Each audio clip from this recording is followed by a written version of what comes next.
10 miles out, the scopes saw what human eyes could not. A thin green trace. Another. Captain Frederick Moosbrugger stood on the bridge as his destroyers cut the black water of Vella Gulf on the night of 6-7 August 1943. USS Dunlap, USS Craven, and USS Maury were the knife team, silent and lean. USS Lang, USS Sterett, and USS Stack were the gun group, ready to cross the enemy's T, no moon, low clouds. The slot smelled of oil and coral and rain. The men spoke in murmurs and numbers. Range, bearing, solution. The targets were Japanese destroyers running troops to Kolombangara, fast and sure, like they had done for months. They expected to own the dark. They did not. Moosbrugger split his force, a move drilled into muscle memory. The torpedo trio would strike first. The gun trio would guard the far flank. SG radar tracked the enemy at ranges the eye could not believe.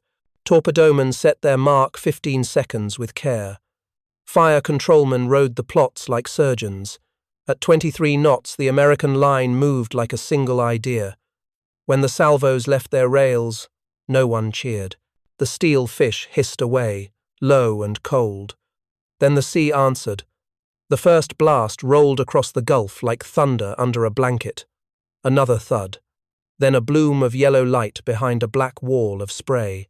IJN Arashi shuddered and went still. Hagikaze and Kawakaze took heavy hits. The Japanese never saw the shooters. Survivors later said the torpedoes only showed as white streaks within a few hundred meters, too late to turn. On American decks, the gunners held their fire to keep the night. The gun group slid to cut off any counterattack. Calm voices. Bearings corrected by inches. It was a textbook drawn in real time. Tamechi Hara, the famed captain of IJN Shigur, would later write what his side felt in that hour. He said the enemy owned the night with amazing Allied development of scientific equipment. He called American radar vastly superior. He admitted that Japanese destroyers, once kings of darkness, had lost supremacy because science and air power had changed the rules. He was not making excuses. He was marking a turning point. From a Japanese bridge, the ambush felt impossible, like torpedoes launched by ghosts who already knew the ending. A young American torpedoman on Maury wrote one line home that stands for many: "Trust the scope, then your gut." He had learned to count the sweep, match the ticks, and breathe on the beat. His hands did not shake during the spread. He wiped them after. That is the American thing. Take a tool, train until it sings, then trust each other to use it without waiting for permission. In that night fight, the tools worked because the people did. By dawn, the Gulf held oil slicks, men in the water, and pieces of ships that had roared the slot for a year. Japanese staff in Rabaul called it a debacle. They meant more than 3 destroyers gone. They meant a message. Do not come this way again. Never again try to reinforce Kolombangara through Vella Gulf. The order changed routes and plans. It cut a nerve that fed the Tokyo Express. A chart line was erased by American skill. A Japanese survivor drifted toward shore with burned hands and a mouth full of salt. He would later say, "We never saw them, only explosions." That sentence carries the weight of the night. It was not magic. It was the fusion of Coastwatcher reports, radar tracking, and doctrine rehearsed in the quiet hours. It was also the freedom for a captain to decide, and for young sailors to own a minute that mattered more than a month of talk. Moosbrugger's men did not crow. They reset bearings and looked for a counterpunch. None came fast enough. The US destroyers slid away, engines padded, plots updated. The ocean swallowed the light.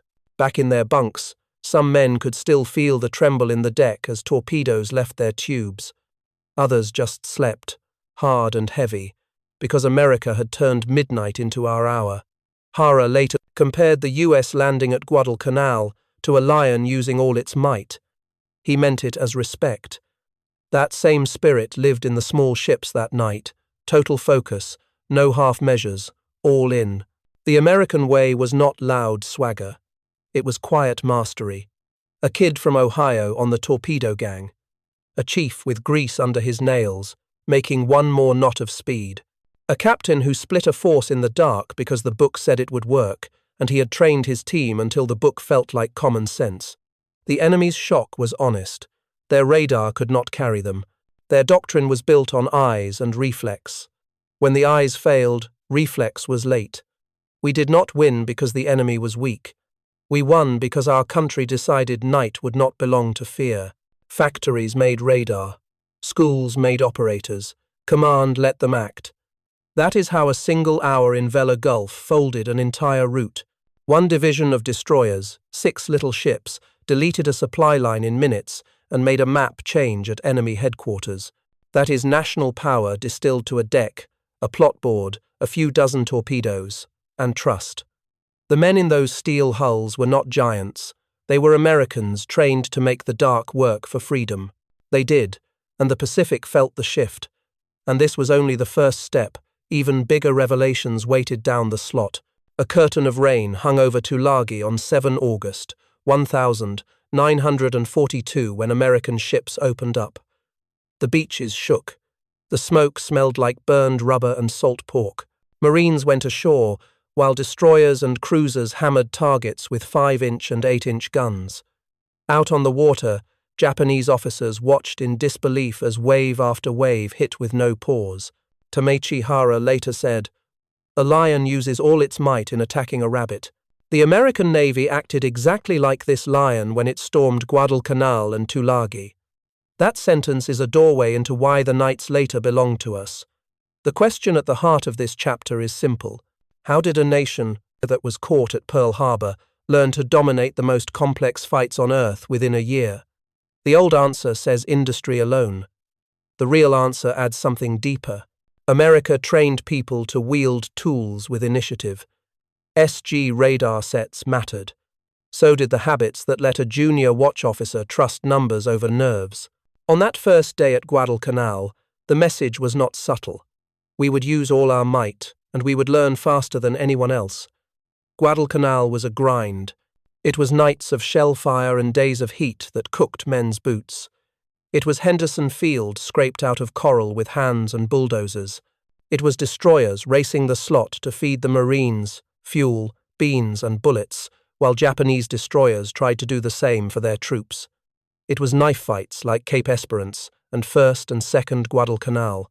Early on, the enemy's long lance torpedoes found us in the dark. We bled. We kept coming. And every week, our radar teams got better. Every month, our command learned to let captains decide. In the end, culture carried the tech across the line. A young fire controlman on USS Sterett kept a pocket notebook. He wrote, "Numbers don't shake." He meant the scope's return when the wind kicked or shells landed close. He meant a solution that held true even while the sea threw the ship around.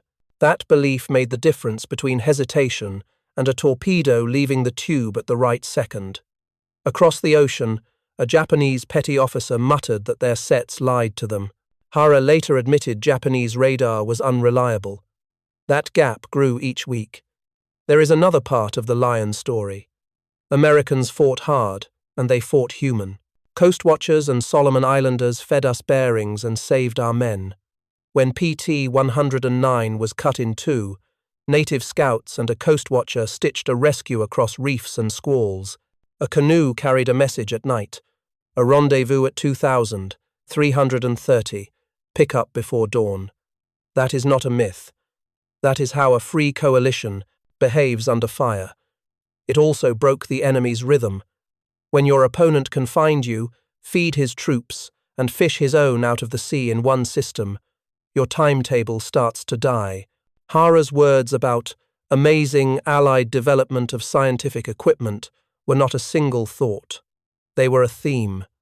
SG and later sets gave us eyes, but we also poured fuel, ammo, and spare parts into the theatre until routine excellence became a weapon. Destroyers had fresh tubes and trained crews. Marines had shells when they needed them. Pilots at Henderson had gasoline and 50 cal belts. The Lion used all its might because the whole nation was in the fight. One scene shows the change. A U.S. Destroyer Division slides into a night channel. The lead plot calls targets at 10 miles. The skipper splits the force without asking permission. Torpedoes go first. Guns come second. The enemy expects a visual duel. Instead, he gets hit from a place he cannot see by men he never spots. That was not luck. That was the American way maturing in real time. The bridge teams were young, but they were trusted. The chiefs were grey, but they were nimble. The doctrine was new, but it was clean. A Japanese officer looked across a table after the war and said, "We were brave, but we could not bend beams." He meant radar. He also meant the beams of production and training and mission command. At Guadalcanal, we sent the signal that there would be no half measures. That signal echoed into Moosbrugger's ambushes a year later. It echoed into the decision at Rabaul to avoid Vella Gulf after one savage night. It echoed into the face of every survivor pulled from an oil slick who realized the old tricks had failed. A navy attacked at Pearl Harbor took an airfield on a jungle island, held it against the best the enemy could send, built a radar and coastwatcher network that made nights transparent, and within 1 year fielded destroyer teams that could erase a column at 10 miles. That is not just production. That is a civilization turning its brain into minutes saved and lives won. It is also the reason the enemy started to believe night favored us. If you want to feel it in your bones, read Hara's line about the lion again. He fought us. He earned the right to judge. He was not flattering. He was measuring, and he was right. On land, in the air, and at sea, America used all its might. Then we learned week by week, until the men on those bridges could do the impossible and call it Tuesday. The dark did not scare us anymore. It became our home. A mountain threw a shadow across the sea. Kolombangara rose black and high, and the water at its feet looked safe to anyone who trusted the old ways. That is where the trap waited. The date was the night of 6-7 August 1943. The place was Vella Gulf. The route was the familiar run to Vila.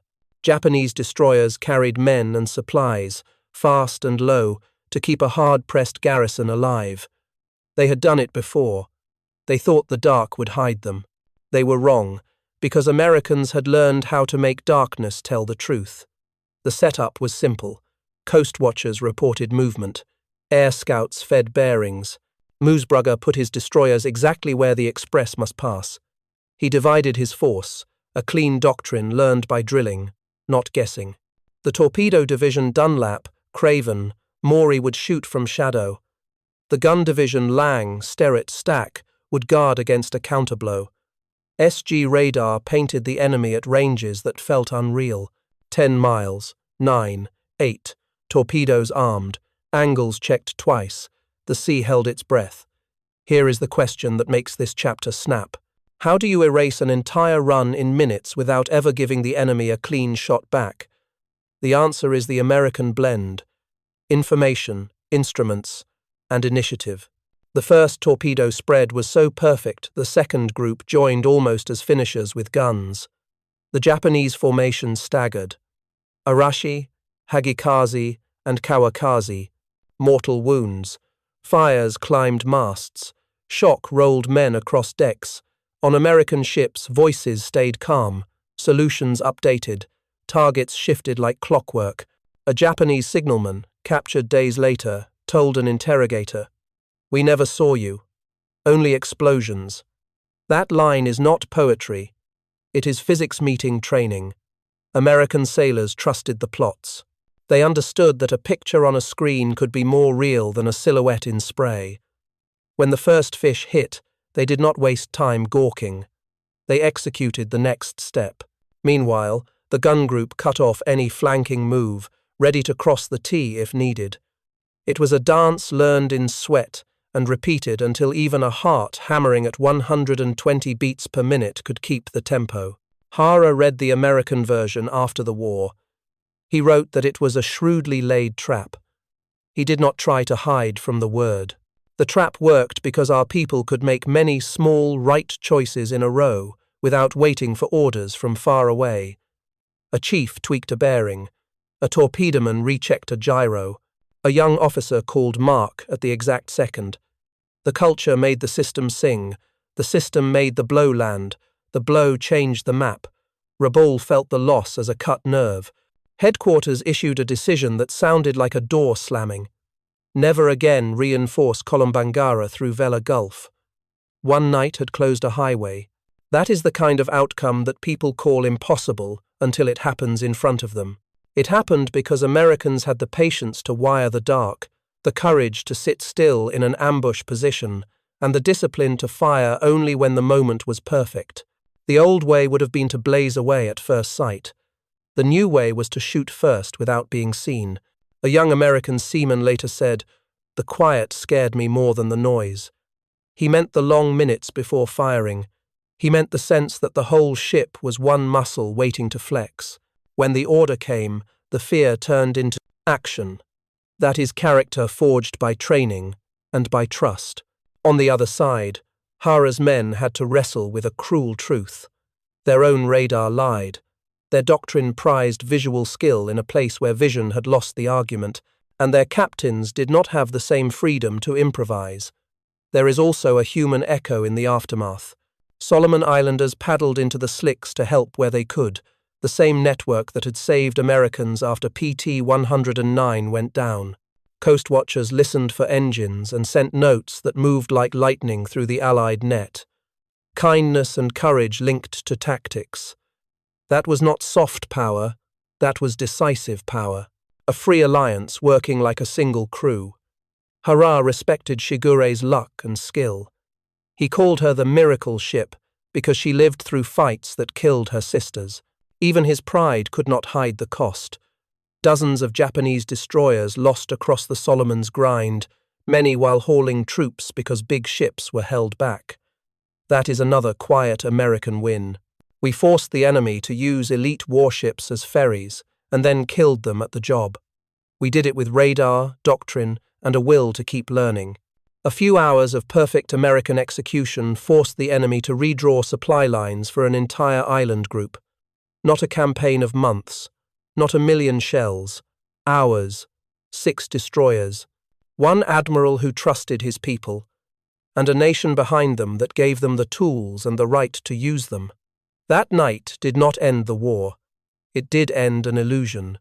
The illusion that the Tokyo Express could always outrun fate just by running at night. In Vela Gulf, fate wore American grey paint and moved at 20+ knots. The mountains of Kolombangara did not move. The ocean did not change its taste. What changed was who owned the unseen seconds. America took those seconds and made them ours. From that grip came the trap. From the trap came the shock. From the shock came the order that closed a route. From that closure came 1,000 saved American lives down the line. And if you think this is the peak, hold on. The next nights will show numbers that make even this ambush look small. Lightning flickered far off over New Georgia, but the sea stayed black and smooth, perfect for a hunter who trusted invisible light. On USS Maury, the SG radar hummed and traced its thin green arc. A junior officer watched the sweep and called, "Contact, bearing 085, range 10,000. No one reached for binoculars. Eyes lied at night. The scope told the truth. On the far side of the dark, Japanese lookouts scanned with perfect discipline, but they were fighting yesterday's war. Their training was built on nerves, night vision, and the magnificent Type 93 Long Lance torpedo. It could run far. It could kill a cruiser, but it couldn't see through rain. Our radar could. The American Edge wasn't only a black box on a bridge. It was a system. Coast watchers whispering positions, pilots shadowing from high cover, destroyer captains trained to split into torpedo and gun groups, fire control teams that could turn a sweep and a stopwatch into a firing solution. That system was born out of pain at Savo Island and burned into muscle by mid-1943. At Kula Gulf and Kolombangara, we paid in steel and men to learn. By Vela Gulf on the night of 6-7 August 1943, the lesson had hardened. We would shoot first without being seen. We would make the first minute ours, and the rest of the night would follow. Japanese Captain Tamechi Hara, the famous destroyer officer of IJN Shigur, later wrote with blunt honesty that Japanese destroyers lost supremacy as Allied scientific equipment and air power surged. He also called our radar vastly superior. Those phrases were not excuses. They were admissions from a professional who had survived every kind of night fight in the slot. He watched flares burn over his ship, while American destroyers maneuvered in perfect silence. He knew the feel of a torpedo wake hammering a hull. He knew, in his bones, what it meant for a machine to make a choice faster than a human eye. On American decks, the human element matched the hardware. A chief radioman tuned the set with the care of a jeweler. A fire controlman on Dunlap murmured ranges like a swing beat. 10,000, 8,000, 6 to 5. A torpedoman checked gyro angles twice, then once more. The order to fire came tight and calm. Mark 15 torpedoes hissed from their tubes and went flat over the water. White streaks seen only in the last seconds by men on the receiving end. The first hits always looked the same black ocean, then a slab of orange punching up through spray, then a roar you felt in your ribs. And still the American bridges stayed quiet, correcting, shifting, thinking. Radar let them think. A Japanese petty officer later tried to explain what had gone wrong. "Our eyes were good, but the night was theirs," he said after capture. He added something his officers had murmured for months. Their early radar was unreliable, often reading barges as destroyers or losing contacts in squalls. That one quirk multiplied into bad choices.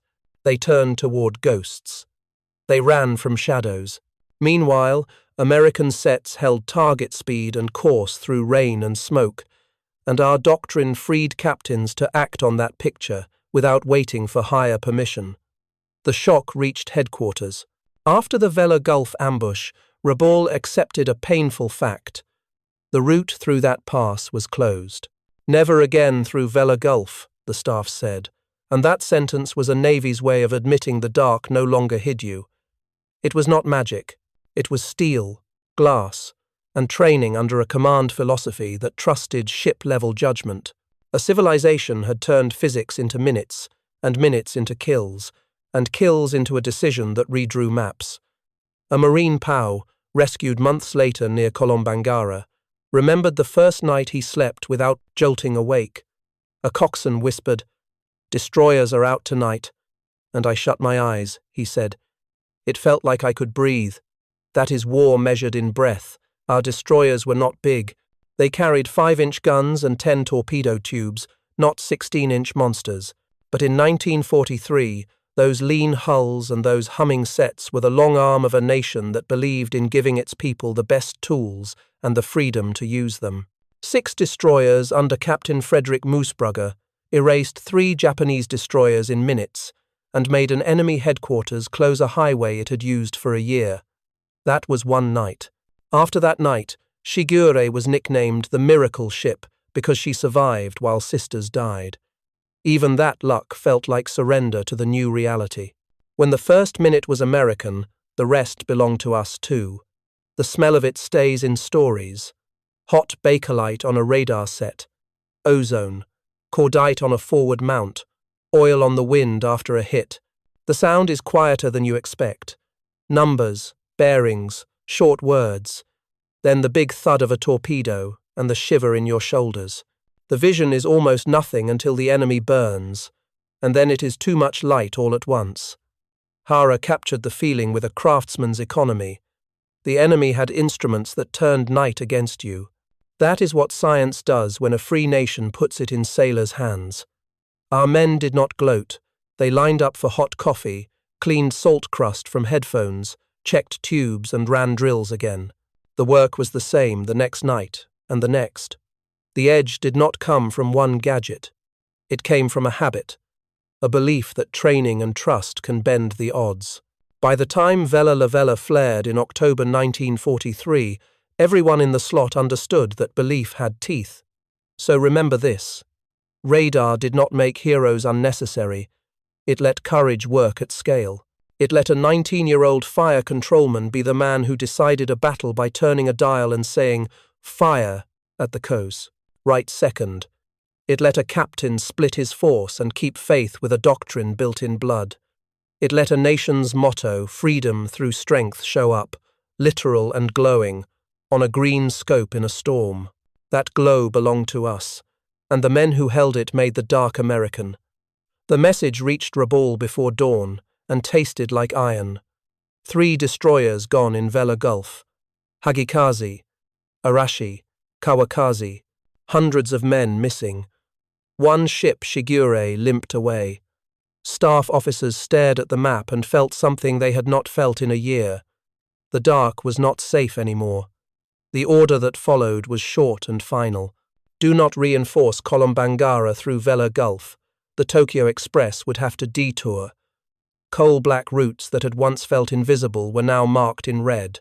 That single decision was the footprint of a small American unit punching above its tonnage.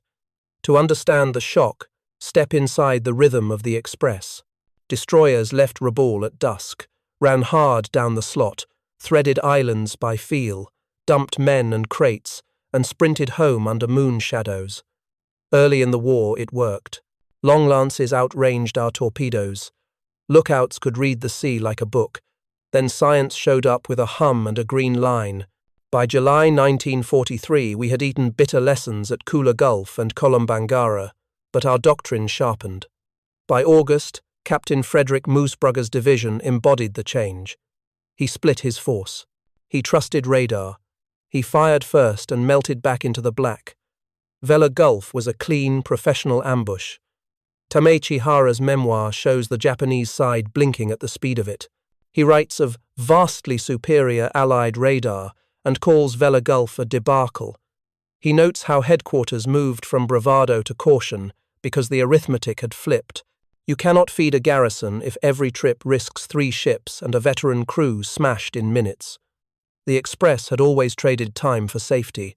Now time was the enemy. The longer you stayed in, American radar range, the closer you came to seeing white tracks at the last second. On American decks, the victory did not feel like triumph. It felt like proof. A torpedoman on USS Craven cleaned his tubes with hands that still shook and said to the chief, "It works." The chief smiled once and said, "Then we do it again." That is the engine of American change, a cycle of test, learn, repeat. The Navy did not need speeches. It needed captains with a free hand, chiefs with grease under their nails, and kids with the courage to trust numbers under stress. A Japanese staff officer wrote home in careful, coded words. "We have met a new method." He meant more than radar. He meant a network of coast watchers and air spotters, a culture that cross-trained, and a habit of sharing lessons across ships and squadrons fast. After Vela Gulf, our destroyers refined their playbook for the next fights Vela La Vela in October, and 100 small intercepts in between. The Japanese answered by scattering runs, pushing barges, and betting on weather. Barges were harder to track but slower. They turned the garrison's hunger into a calendar you could read. Hara tried to adapt. He gave captains more leeway, understanding that flexibility was survival in the slot. He praised Shigure's crew for keeping their nerve when flares hung and splinters fell. He admitted that Japanese radar sets were unreliable. He counted losses with a sailor's pain. 12 destroyers in the Guadalcanal phase, about 30 more across the next 9 months of night fights and convoy hauls.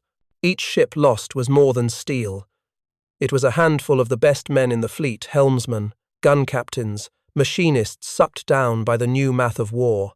An American machinist's mate on USS Lang left a line in a letter that tells the spirit of the time. "Make her give 1 more knot," he wrote about his engine. 1 more and we live. He and his gang filed blades, balanced shafts, and nursed boilers so the ship could slide a little faster into the wind. That extra knot turned uncertainty into timing. Timing turned into ambush. Ambush turned into an order at Rabaul saying, in effect, "We do not go there anymore." Industrial strength met human stubbornness, and together they got strategic results. An Allied POW, evacuated by a destroyer after months hiding on a jungle ridge, later remembered the taste of hot coffee on the mess deck and the feel of clean socks. "I knew we were going to win when these boys handed me socks," he said. "It sounds small. It isn't. That kindness was the same spirit that built reliable sets, drilled procedures, and shared credit. A Navy that treats a stranger like a teammate, treats a junior radar operator like a decision-maker. That is how minutes become victories." The enemy's shock turned from a single event into a rolling perception. The order, "Never again through Vela Gulf," was followed by a dozen hedges, detours, and delays. Every change gave us new angles. We were not just sinking ships. We were cracking the clock the enemy needed to live. The Express ran later, slower, and more exposed. Garrison's strength bled away. Our pilots strafed barges at dawn. Our PTs hunted the gaps. Our destroyers waited where new routes forced ships to pass. This was pressure as strategy. In the space of a few hours, 6 destroyers forced a faraway headquarters to rewrite a supply plan that had fed thousands of troops for months. No giant battle wagons, no dramatic speeches, just disciplined radar work, torpedo craft honed through failure, and a command philosophy that let professionals act. That is what victory looks like in real time. It looks like a single sentence on an enemy operations board, drawn through in grease pencil, never to be used again. The men who did it went back to work. They scrubbed decks, changed out a tube liner, checked the SG's magnetron, and re-racked in damp hammocks. They wrote home without details and said, "We're okay." They were more than okay. They were the edge of a nation that had decided to be relentless. And the enemy, for the first time, felt the future rushing at them faster than a long lance. That feeling has a date. 6/7, August 1943. It has a place. Vela Gulf. It has a lesson. Never bet against free people who learn. The order felt wrong the first time a captain gave it. Fire torpedoes at a target no one could see with eyes. But the SG scope was clean. The plot was steady. The range closed just as predicted. "Shoot," the skipper said, and the deck jolted as tubes spat steel into black water. Here is the question that drove 1943. Can you trust math more than instinct when lives hang on it? America answered yes, and that answer is why we owned the dark. We got there the hard way. At Savo and Tassafaronga we met the long, deadly reach of the Type 93. We saw ships vanish in pillars of flame. We learned the cost of waiting for silhouettes. So we rewired our brains. We taught watch officers to treat a radar return like a hull. We drilled torpedo gangs until solution setting was a heartbeat. We split divisions into torpedo and gun groups. We learned to hold fire and let the first blow be perfect. At Vela Gulf, Moosbrugger proved the doctrine. Dunlap, Craven, and Morey made the first move. Lang, Sterrett, and Stack guarded the counter. 3 enemy destroyers died before they could find us. Tamechi Hara explained the other half. He wrote that Japanese radar was unreliable. He confessed that Allied instruments were amazing and that our radar was vastly superior. He noted how his side misread barges as fleets and lost contacts in rain. The result was a cruel loop. Japanese captains either waited for eyes and died in ambush, or they trusted bad sets and turned into traps. We broke their good choices down to 0. That is what innovation does when it is linked to training and initiative. A US torpedoman remembered the second before. "Shoot," he said. The bridge went so quiet he could hear his own breath under the wind. Then the ship flexed. Then he felt nothing but duty. He and his mates had argued the doctrine in the mess. What if it's a cloud return? What if it's a reef? The chief shut it down. "Do the work. The set doesn't lie if you don't rush it." That line, "do the work," should be stamped on every radar faceplate we ever built. It turned a green sweep into a weapon. Here is a POW voice that shows what it meant beyond tonnage. A British corporal pulled off an island by an American destroyer after months in hiding wrote, "I could hear the guns, and I could sleep in the same hour." He meant safety. He meant that our ruthless efficiency at sea gave his small, battered group a future. He drank coffee, stared at the warm light in the wardroom, and thought, "We are going home because these sailors know how to make numbers kill."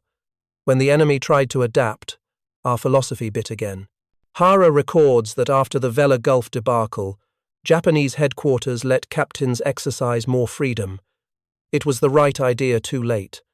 Our skippers had been living that way for months. They could split forces on contact. They could choose torpedo first or gun first. They could use flares to force turns or hold their light to keep the night. Meanwhile, our engineers upgraded SG reliability, and our radio men learned to filter clutter faster. Every week of 1,943 moved the fulcrum toward us. The geometry of it is worth a simple picture. At 10,000 yards, our SG set tracked a line of 4 enemy destroyers. Course steady, speed 28 knots. Our torpedo division angled in to lay a spread across the lead ship's path. The gun division turned to block a counter or finish cripples. At 6,000 yards, the lead salvo left the tubes. At 5,000, the second spread went. At 4,000, the first hits climbed into the sky. The enemy turned hard but into the second spread. When their guns spoke, they fired at water a mile behind where we had been. That is what owning the first minute looks like. Every choice rested on a national habit. Americans in 1943 believed that the person closest to the problem should solve it. A 19-year-old radar operator could decide a captain's confidence with his steadiness. A chief petty officer could make or break a torpedo shot with a last-second correction. A division commander could bend doctrine to fit the weather. That trust is strategy. It is also why our ships came home more often, why our enemies started to believe resistance at night was suicide, and why a single night could force a theater-level change. By Hara's own accounting, the Japanese lost 12 destroyers in the Guadalcanal phase and roughly 30 more across the next 9 months as the radar war matured. 40-plus first-line ships bled away in a year because an enemy found a way to make minutes fatal. Those weren't coastal tramps. They were elite greyhounds, turned troop ferries, and hunted to death. Their loss meant fewer escorts, weaker screens, and starving garrisons. It meant airfields without ammo and bunkers without rice. The sounds of those minutes are simple. Bearings, ranges, shoot. The smells are cordite and hot oil. The faces are boys and old salts locked in the same quiet. The feeling for the enemy was a mix of awe and dread. Survivors said, "We never saw you." They meant it. We were there, then gone, then there again where it hurt the most. That is not cruelty. That is clarity in service of a just cause. So when you hear someone ask if machines make war cold, tell them about a warm hand on a shoulder in a plotting room after a clean salvo. Tell them about a chief who saved a kid from freezing by making him step away from the open hatch, then sent him back to his scope because the ship needed him. Tell them about a captain who fired on faith in his team and changed a map he could not see. Question everything. We taught ourselves then strike first when the answers line up. That is how America took the night and never gave it back. The big ships stole the headlines, but the little ships won the nights. Out in the slot, battleships like Yamato slept behind minefields, while lean American destroyers carried the fight on their backs. They were the workhorses low freeboard, 5-inch divided by 38 guns, 10 torpedo tubes, and crews who could turn darkness into a weapon. They did not wait for perfect weather or perfect orders. They hunted in rain, under clouds, with spray in their faces and hot steel under their boots. The sea judged results, not reputation, and the workhorses delivered. Every sailor knew the math that mattered. A destroyer could be anywhere fast. She could screen, scout, shoot torpedoes, blast barges, and run mail to a hungry beach. She could pick up survivors at dawn and go back on station at dusk. She burned less fuel, asked fewer favors, and gave more options. In the Solomons campaign, the American answer to 1,000 small problems was the same shape. A grey hull with a white bow number and an SG radar scope humming in a dark bridge. The showpieces would arrive for the victory photos. The workhorses kept the calendar alive. The Japanese felt the strain first. Their navy had no more than roughly 130 destroyers in fighting trim at any one time, and that slender force had to do everything. Escort carriers, guard the big ships, haul troops because transports kept dying, run rice in barrels because barges were slow. A destroyer meant for high-speed kill runs became a grocery truck under fire. Pride did not change the load. Hara wrote of the burden with hard respect for his men, and with a frown for a system that asked the same crews to sprint every night and fix engines by day without parts. It was courage, not strategy, and courage alone loses to a nation that can fight methodically, every night, forever. American destroyers learned, then we taught. At Cape Esperance we learned that guns without surprise bleed. At Tassafaronga we learned that waiting for silhouettes is deadly. Then we wrote a new script. Split divisions. Torpedoes first. Guns only when the spread hits. Trust the scope. Cross the T only if it completes the kill. The names are now legend. Dunlap, Craven, Maury, Lang, Sterrett, Stack. The officers were young but trained to decide. The chiefs were older but trained to adapt. The crews were American in the best way, curious, stubborn, generous. The contrast with the showpieces sharpened the point. A battleship could level a shoreline but could not sprint from one island throat to another before midnight. A cruiser could throw 8-inch shells a long way but needed warning to be in the right place. The destroyer could act on a whisper from a coast watcher and be on station before anyone ashore realized help was coming. When PT-109 was cut in two, it was the same lattice of coast watchers and native scouts that guided our small craft proof that the fast, flexible end of the force connected best with free people, making hard choices in the dark. Hara's miracle ship, Shigure, shows both sides of the story. She survived because her captain and crew were steel-nerved, because fate blinked twice, and because American ambushes sometimes killed her sisters instead. Shigure ran Tokyo Express missions that would break any engineer's heart. Hot bearings, tired boilers, patchwork repairs. She dodged flares, churned through oil slicks, and watched the sea swallow friends. Even her survival is a measure of American pressure. If one ship lives long enough to earn a nickname, it means many did not. That stack of empty names is the signature of workhorses doing their job. Listen to a petty officer on a U.S. tin can speak for his breed. Make her give one more knot. It sounds small.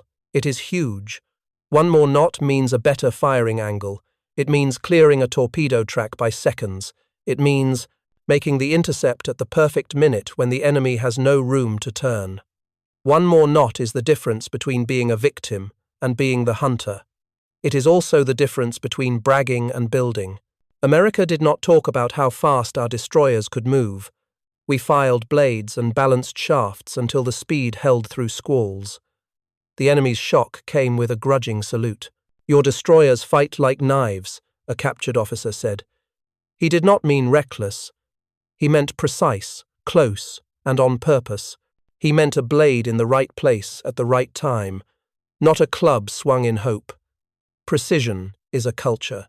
It starts in a schoolhouse with an instructor tapping a screen and saying, "Trust this picture," and ends on a bridge at 0200 when a captain says, "Shoot," without a single man wondering if he is guessing.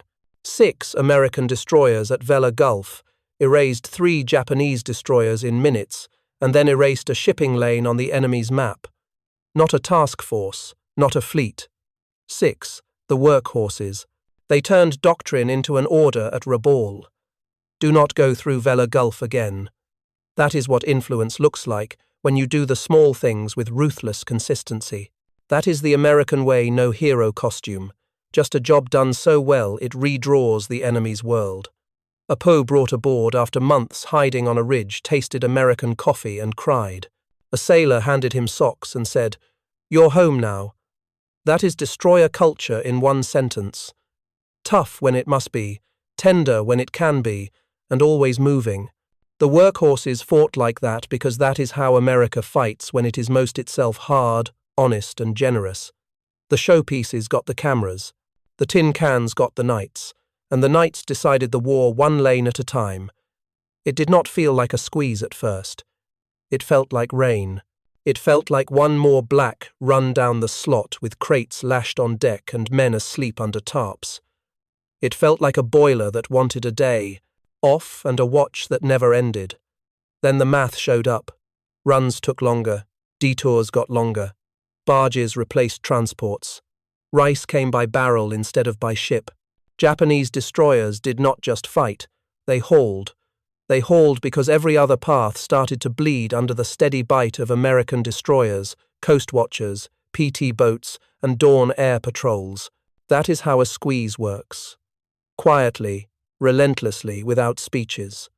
Hara's pages are heavy with that grind. He says flatly that Japanese destroyers lost supremacy as Allied science and air grew strong. He calls our radar vastly superior and their sets unreliable. He lists the cost. 12 destroyers lost in the Guadalcanal phase, then roughly 30 more gone in the next 9 months as night fights and convoy duty killed the cream of the fleet. Those were not expendables. Those were elite crews. Each loss took with it gunnery, talent, torpedo instinct, and the calm that only long practice breeds. Replace the steel if you can. You cannot replace the years overnight. American destroyers made that attrition plan real. They did not always stage perfect ambushes like Vela Gulf. Sometimes they ran down barges with searchlights and 5-inch shells and left the sea full of splinters and empty rice casks. Sometimes they slid through rain to put torpedoes into a destroyer, acting as a troop ferry because transports could no longer risk the slot. Sometimes they simply showed up when a coast watcher said to show up, and the enemy detoured for hours, fuel burned, schedule wrecked, hunger growing ashore. Every night was a small saw cut. The plank cracked in the end. On the American side, the machine ran because people believed in it. Radar operators tuned their sets with the patience of watchmakers. Plotters drew lines like artists who knew paint could kill. Captains drilled doctrine until the moveset flowed under pressure. Chiefs found spare parts in places no catalogue listed and kept turbines humming. Pilots flew at dawn, watched for wakes, and radioed the lines that put our destroyers at the perfect corner. Coast watchers on jungle ridges scribbled times and bearings while Japanese patrols searched the trees below. The squeeze was not one unit's trick. It was a free network acting as one mind. A Japanese coxswain wrote a simple line that told the truth. We carried men more than we fought. He meant they were running groceries to garrisons because every other path was death. That is how a navy dies while still claiming courage. Bravery becomes logistics. You burn out the sharp end by turning it into a work truck. Meanwhile, the Americans kept the sharp end sharp. Our tin cans killed at night and were back for more, with clean tubes, fresh ammo, and crews that rotated home before they broke. Scale is kindness to your own people and cruelty to your enemy's schedule. A captured Japanese signalman admitted the pinch after Vela Gulf. We had to go the long way, he said, and there was no long way left. He did not mean geography, he meant time. The longer route meant less cargo per week, which meant weaker positions, which meant more air attacks on the next run, which meant even less cargo the week after. The slope tilted, and the fall sped up. Our destroyers did not have to kill to win every night. Often they only had to be there. An American machinist's mate, wrist deep in a pump at 0300, gave the whole plan its heartbeat. One more knot, he kept saying. The chief grinned and handed him a wrench. That extra knot put a division on station instead of behind the enemy's stern. It turned a search into an intercept. It made a barge line visible at dawn instead of lost to afternoon rain. Small gains compounded into strategic pressure. That is the quiet genius of a squeeze. It never feels dramatic in the moment, but the ledger explodes by month's end. The human side cut both ways. Solomon Islanders risked their lives paddling through squalls to get messages to Allied radios. American sailors risked theirs, pulling strangers out of oil slicks. A British corporal taken off a beach said he slept for the first time when a coxswain whispered, "Destroyers are out tonight." On the other side, a Japanese petty officer watched a barge line burn and wrote in his book, "The sea was white with rice." He did not have to add the next sentence. Men ashore would be hungry next week. The squeeze does not shoot men. It starves plans. The enemy's shock turned into acceptance. Rabal's never again through Vela Gulf became go slower, scatter, pray for weather. But weather cannot invent tonnage. Scattering cannot invent fuel. Prayer cannot invent radar. Our side did not rely on luck. We relied on a nation that could send SG sets, torpedo reloads, coffee, socks, and new chiefs before the old ones fell over. Every small piece was a kindness to our sailors and a hammer to an enemy whose maintenance shop lived on hope. In less than a year, the Japanese lost more than 40 destroyers in the Solomon's grind, most while trying to feed their own army. 40 elite hulls and crews gone because America learned how to turn minutes and miles into a vice. Imagine a modern fleet losing a third of its best knife fighters to starvation runs. That is not collapse. That is deliberate pressure applied until iron gives. By the time the squeeze was obvious to everyone, the outcome was set. Our destroyers owned the first minute of the night. Our network owned the map. Our industry owned tomorrow. You could feel it in the voices on enemy bridges. Brave, professional, but slower by an inch, later by a minute, thinner by a week. That is how wars end in the real world, not with a single trumpet blast, but with 100 small decisions made right by free people who trust each other. The slot had one more secret to reveal. Information was not a whisper anymore. It was a weapon. A single name on a leaf could end a convoy. Up on a ridge above the sea, a coast watcher wrote 6 words on a scrap. 4 destroyers, southbound, fast, 1,900. A runner slid down the slope to a canoe. A paddle slapped the dark water. A hidden radio crackled on a beach. Hours later, American destroyers slid into a position the enemy thought was empty. Intelligence in the Solomons did not wear a white coat. It wore sweat, mud, and mosquito bites. It turned night from mystery into geometry. And when you own the geometry, you choose who lives. The American system made all the parts talk to each other. A coast watcher's message went to a PT base and a destroyer division. A reconnaissance pilot at dawn traced wakes from 1,000 feet and spoke bearings like a metronome. A destroyer commander weighed currents and island shadows and placed his torpedo division where the math said the enemy must pass. A gun division guarded the counter. SG radar found the line at 10,000 yards, then 8, then 6. Torpedoes went first. Guns followed only after the splashes bloomed. No speeches, no drama, just pieces clicking. Intelligence also lived inside the ships. Plot rooms filled with grease, pencil lines, and eraser crumbs. Radio men filtered clutter and false echoes. Chiefs built a pattern book in their heads. When a Tokyo Express run left Rabal at dusk, where it would be near midnight, what speed it would hold after the turn at the island's point. Captains gambled on those patterns and won because their people kept the book current. That is how math becomes smell. You can feel where the enemy will be before he knows where you are. Hara, the best witness from the other side, saw the net tighten. He said the night favored us because our instruments were amazing and vastly superior. He noted that Japanese radar would ghost, that barges looked like fleets on a bad night, and that decisions made in fog go wrong. To him, the shock was not just that we shot first, it was that we were waiting exactly where we should be, as if we had read the schedule. We had. It was pinned to trees in the hills by men who risked their lives every day to write down what they saw. The human chain made the cold facts warm. A Solomon Islander scout paddled through a squall with a note in a bamboo tube.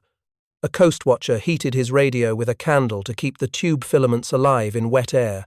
An American signalman wrote down the words with careful schoolboy letters because sloppiness kills. A destroyer skipper turned that pencil into steel by ordering tubes blown down and battle stations manned. Intelligence is not romance. It is sweat turned into seconds. It is seconds turned into killing power with less risk to your own. A British POW rescued at night told it straight. I heard the coxswain say, "We have a fix," and I slept. He meant more than navigation. He meant he was carried by people who knew where everyone was friend and foe, and used that knowledge to spare lives. Our destroyers did not wander, They hunted with a map written in whispers. The result was mercy for our own and ruin for the enemy. That is overmatch, the point where the other side stops guessing and starts fearing the pattern itself. The enemy's shock surfaced in orders. After Vella Gulf, headquarters told captains to avoid the pass. After more ambushes, they told them to scatter or wait for weather. After barges started burning like matchsticks at dawn, they told them to push cargo at night and pray. None of those words fixed the root problem. The American network had made the sea transparent. Once you see that, you cannot unsee it. And once your sailors sense that every route is known to the enemy, their hands get a little slower on the wheel. That is not cowardice. That is human nature under a weight. The kit mattered. SG radar made pictures that held through rain. 5-inch divided by 38 guns with Mark 37 directors could switch from surface to air and back without losing the thread. Mark 15 torpedoes, handled with new discipline, went where the books said they would go. But the kit was only as good as the courage of the locals and the patience of the watchers. Coast watchers stayed silent for months, with enemy patrols close enough to smell their food. Island scouts slipped past sentries with notes in carved sticks. They were the quiet Americans in this story, even if they had never seen our flag before the war. They chose our side because we treated them as partners, not pawns. A handful of men with binoculars and radios on jungle ridges closed a shipping lane as surely as a minefield. Add 6 destroyers, and you get Vella Gulf. Add a few PTs, and you get barge trails lit like fuses. Add a dawn patrol, and you get a day when no one in an enemy map room believes the calendar anymore. Intelligence turned every American unit into part of a single hand. That hand squeezed until steel bent. A Japanese officer said it with the clarity of defeat. We were brave, but the enemy was everywhere we wanted to be. He did not mean numbers alone. He meant reach. He meant the feeling of being seen. When an army feels watched, it shrinks. When a navy feels predictable, it slows. Our job was to make that feeling permanent. We did, by feeding small, true things into the line bearings, times, speeds, until the big thing happened. The enemy stopped trusting the night. The end of this chapter is a simple picture. An American destroyer drifts engines ahead 1/3 off a black shore. The bridge is quiet. The scope sweeps. The plot ticks. A voice says, "Mark." Tubes cough. Far away, something bright claws up into the rain. Somewhere in the hills, a man with a radio hears the echo and writes a single word. Hit. That pencil stroke travelled farther than any shell. It travelled into an enemy operations board and drew a red X through a route that had fed a war. Intelligence did that. America did that. And the next chapters will show what those X's add up to when a whole theatre starts to tilt. The room at Rabaul smelled of sweat, ink, and hot wiring when the tally came in. 3 destroyers gone in Vella Gulf. Hagikaze Arashi Kawakaze lost in minutes on the night of 6-7 August 1943, with hundreds of men missing and oil slicks marching across the water like funeral bands. The staff traced a finger along the route to Vila and felt a shock that had nothing to do with torpedoes. It was the sense that the night itself had switched sides. They had trusted the old math. Speed, surprise, long-lance range, lookouts with night eyes like cats. Now the new math bit back, and it bit hard. The note that followed was a sentence no one had written in a year. Never again reinforce Kolombangara through Vella Gulf. Numbers forced those words onto paper. A commander of destroyers lives by tables, speeds, ranges, fuel curves, reload timings, troop loads per run. After Vella Gulf, those tables broke. The American ambush was too clean to dismiss, too fast to explain away. You cannot call it fog when 3 first-class destroyers die before they can answer. You cannot call it luck when the attacker fires first, disappears, and reappears at the exit of your lane. You cannot call it equal when your radar ghosts and his holds steady through rain. The staff officers knew what they were seeing, a repeatable pattern, not a one-off. One pattern can close a strait more surely than a minefield. Down on American decks, the numbers looked simple and human. 6 ships, 2 groups, 1 doctrine. Dunlap, Craven and Maury fired torpedoes from the dark on radar solutions built by kids who could keep their hands steady at 3 in the morning. Lang, Sterrett and Stack guarded the counter. The first hits were ugly and final. Survivors later said the tracks appeared only in the last seconds, white scars too late to dodge. A Japanese captain crawled over a tilted deck toward flames and thought, "We never saw them." That line became a statistic by dawn, 3 names struck from the Navy list and a route erased from the map. Tamaichi Hara's own ledger captures the wider bill. 12 destroyers gone in the Guadalcanal phase alone. About 30 more lost across the next 9 months as convoy runs and night fights devoured the cream of the fleet. Those were not coastal tramps.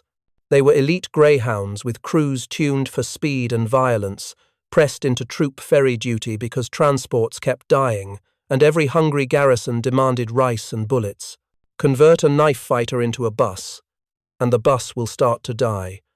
That is the arithmetic of desperation. Radar turned that arithmetic ruthless. American SG sets gave ranges and bearings that did not blink in squalls. Our Mark 37 directors put 5-inch shells exactly where they had to go after torpedoes slammed home. Our skippers did not wait for silhouettes because the first minute belonged to math. Japanese sets lied, then failed, then vanished. Barges read as fleets, fleets read as nothing at all. Hara admitted it bluntly and often. Allied scientific equipment was amazing. American radar was vastly superior. Those words are not excuses. They are the numbers put into a sailor's tongue. Here is how the count looked from a small, wet place. A torpedoman on Craven wiped his hands and checked his gyros one more time. He could hear the quiet breath of men behind him. He felt the ship give a tiny shiver as the tubes blew down. On the bridge, a junior officer called ranges like a drummer. 10,000, 8,000, 6 to 5. The order came almost like a sigh. Shoot! Steel hissed out into black water, seconds ticked, and the night exploded. On the far side, a Japanese signalman clutched a bulkhead and wondered how you fight against a shot fired by ghosts. Answer: you don't. You either learn what they learned or you die. His navy did not have the time or the tools left to catch up.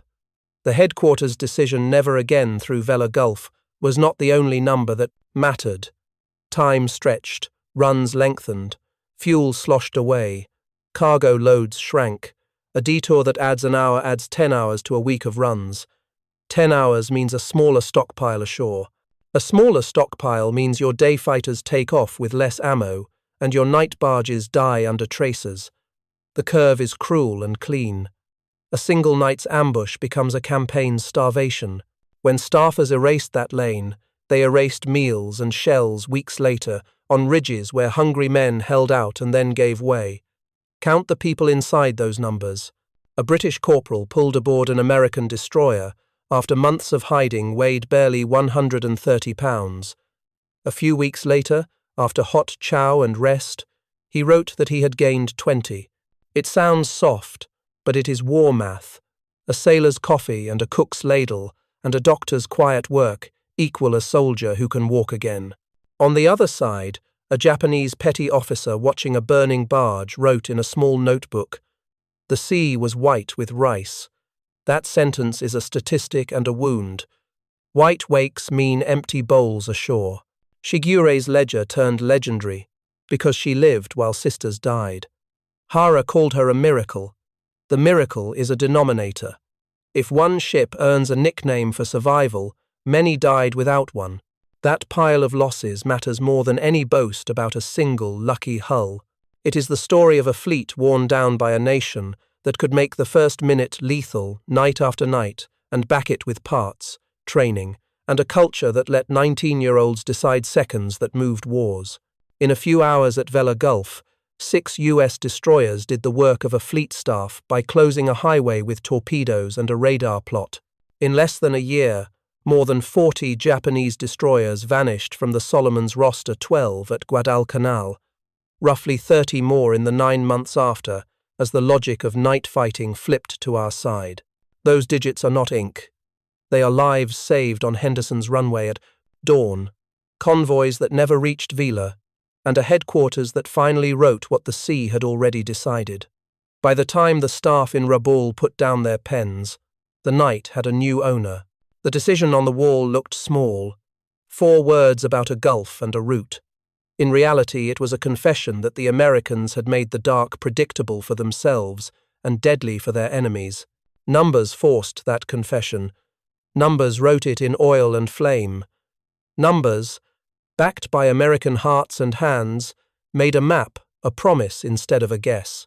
And the promise was this: the next lanes would fall the same way. The last pages of a war are written in columns, tonnage, sorties, losses, but the meaning lives in the spaces between the numbers.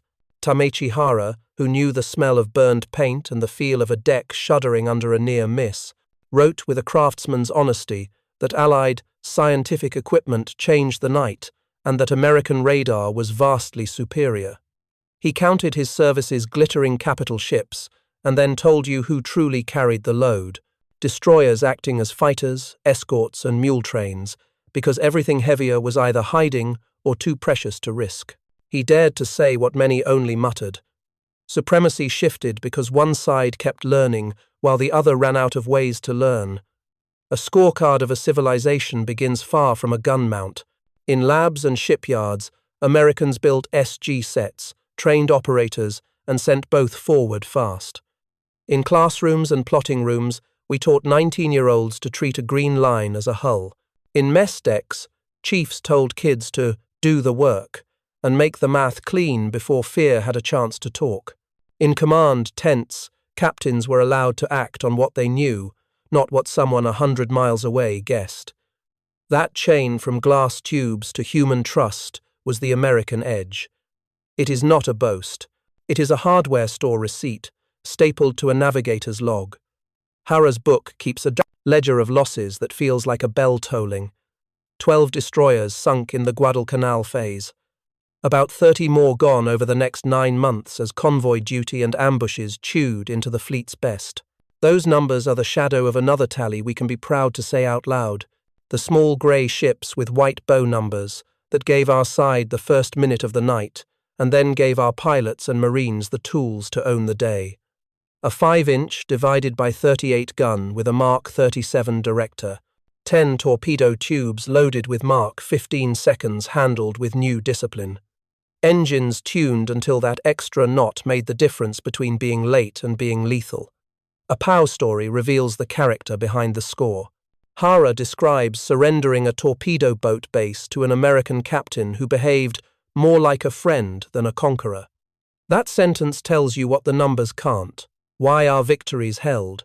The same navy that could erase 3 destroyers in minutes could extend a steady hand an hour later. That steadiness built trust in places where fear had lived. A British corporal rescued at night remembered hot coffee and clean socks on a destroyer mess deck and said, "I knew we were going to win." A small kindness. A huge conclusion. Abundance and discipline, side by side. Industry underwrote every act of decency and every act of violence we needed to end the war quickly. We did not just send ships, we sent replacement magnetrons, spare tubes, wiring looms, bearings, and the coffee that kept watchstanders awake at 0300. We sent training films and instructors who taught sons of Iowa farmers how to read a scope like a symphony. We sent commanders who told captains, "Make the call," and meant it.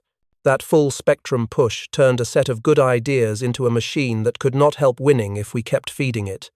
The enemy's scorecard was brave and thin.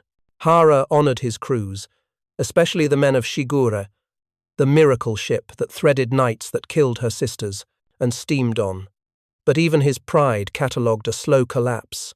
Destroyers doing grocery runs because transports died. Radar that lied.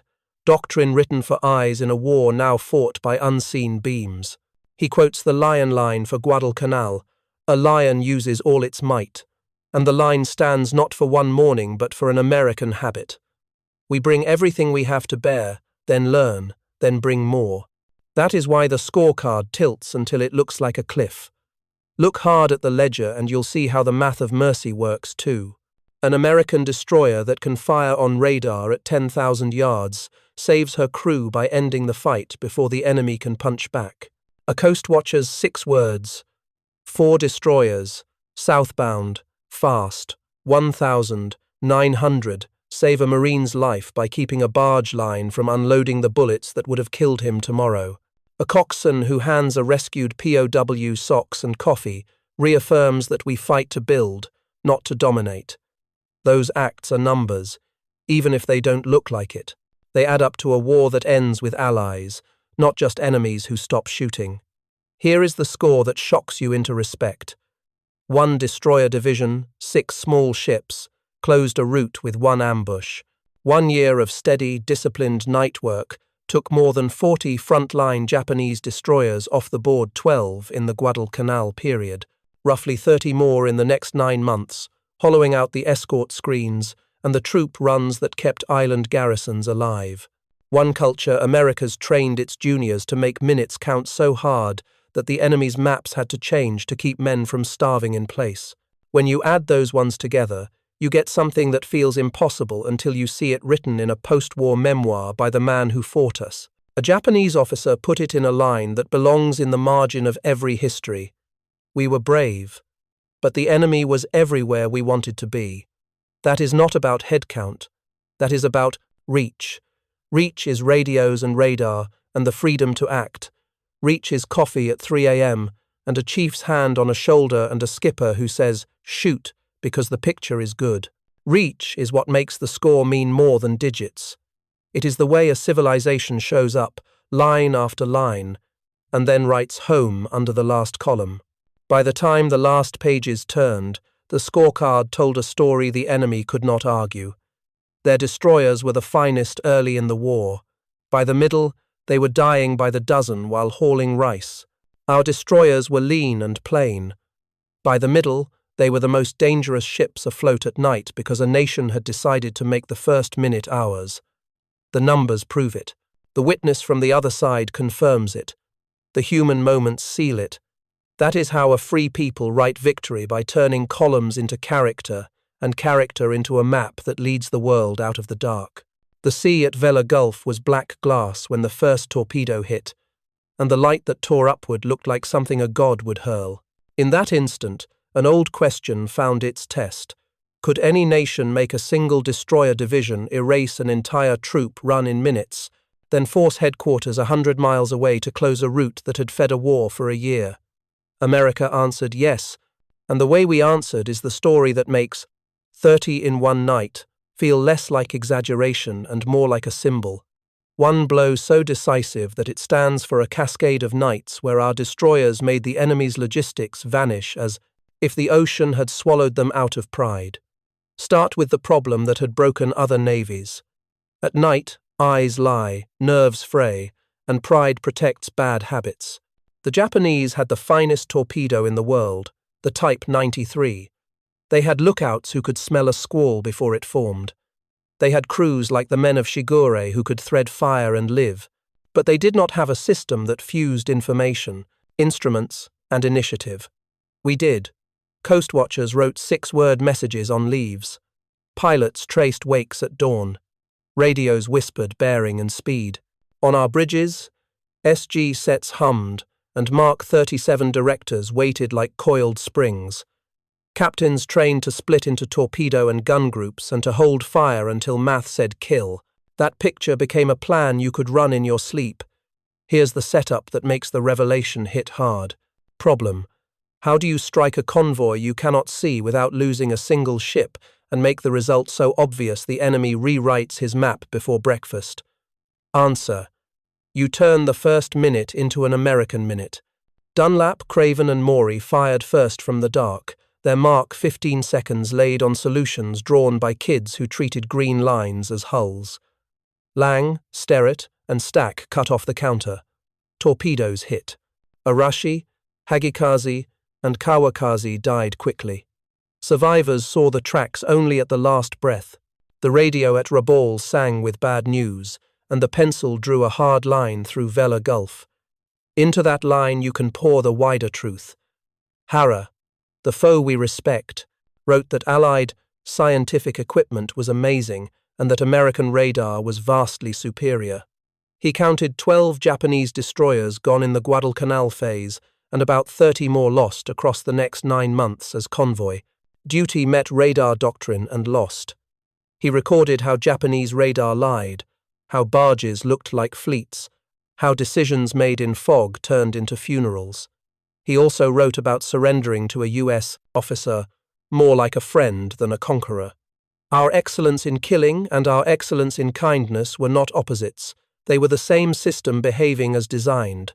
The human thread ties the knot. A British corporal weighing almost nothing after months in the hills took a mug of coffee on a destroyer and felt the ship's hum through the steel bench. "I knew we would win," he said later, "because these boys had time to be kind." A Japanese petty officer on a barge line watched the sea turn white with rice as shells tore casks apart and wrote the quietest sentence of defeat I know. An American machinist's mate leaned into a pump at 0300 and mumbled, "One more knot," while a chief found him a wrench. A 19-year-old radar operator said, "Mark," at the right second and made mathematics lethal.